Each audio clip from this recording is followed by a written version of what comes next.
Okay, here, let's get down to now, what do the things in this particular verse mean, and why is it written like it is? This is an afterthought. Here we go. This is from Swedenborg's Apocalypse Explained. Because it's got to be something. Because right now, if this is the word of God for all time, right now, I'm not too worried about Babylon.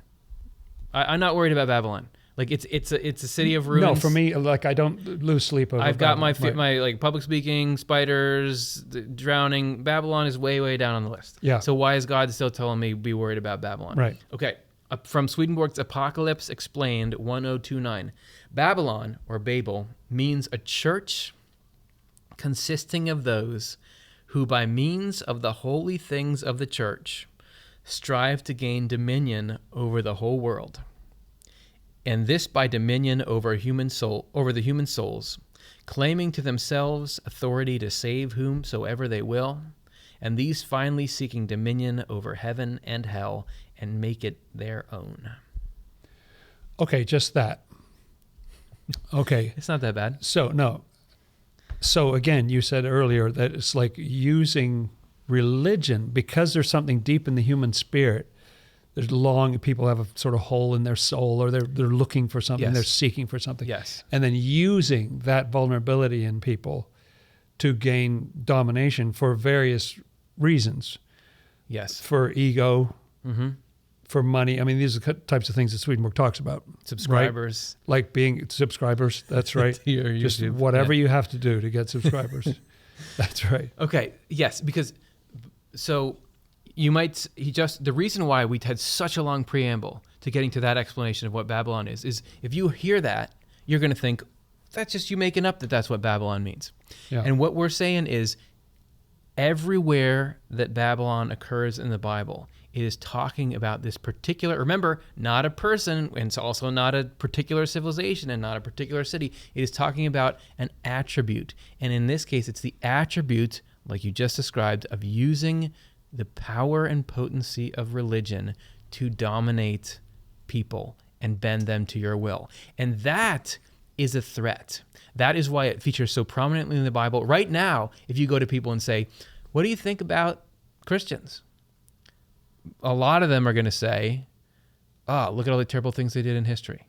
Yep. They try to tell me how to do all this stuff. Or whatever. And yeah. Because what people are talking about is Babylon. Yes, that's right.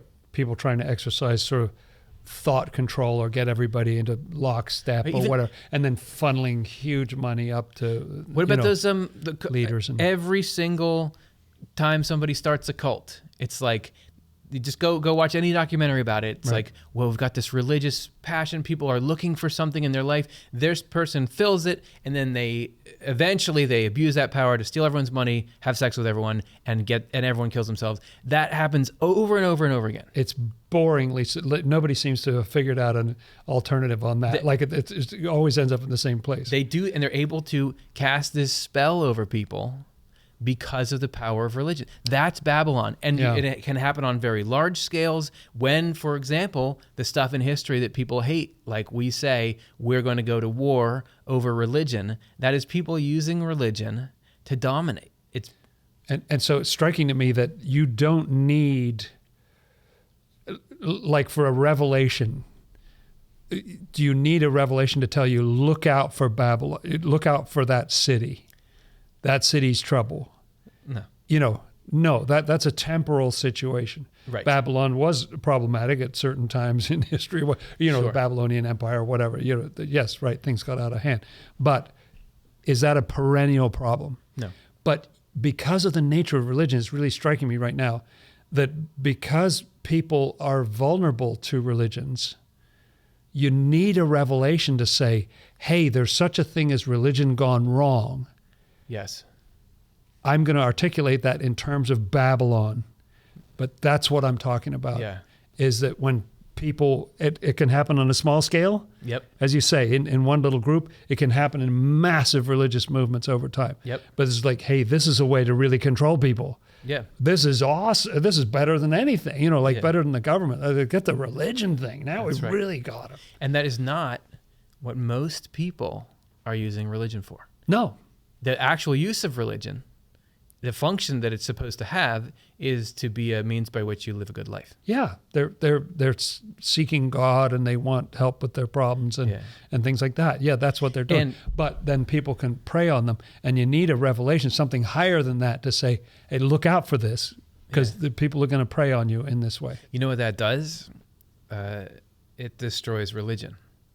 The use of religion for control destroys religion because it makes good people not like religion. Right. It leads people who would use it for the right reasons to start using it for the wrong reasons. There's all these cascading effects that are detrimental to religion, which is the following of the word, which is part of this whole thing we're talking about, the importance of connecting heaven to earth. So this ruins a vital system that has to be going, you know? Yes, and it strikes me that the psalm that we're talking about is about what do you do when Babylon already succeeded. Like a lot of the Old Testament is about, if you don't handle this well, Babylon might take over at some point. Eat your vegetables. Be careful. Yeah. That's right. Yep. Right. Get to bed on time, or else Babylon will get you. You know. That's right. But then, man. I was up all night scared. And then Babylon. they stay up late, and then Babylon comes, and so this is about what do you do when Babylon already, because it's not over. Yeah.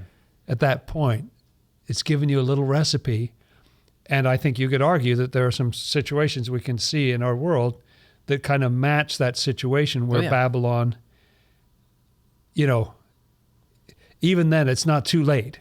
There's things you can do, because the Bible talks a lot about how there will be a remnant that will come back to the land and things will get good again. So it's not all over at that point, but there's a certain strategy you need to take when Babylon's taken over.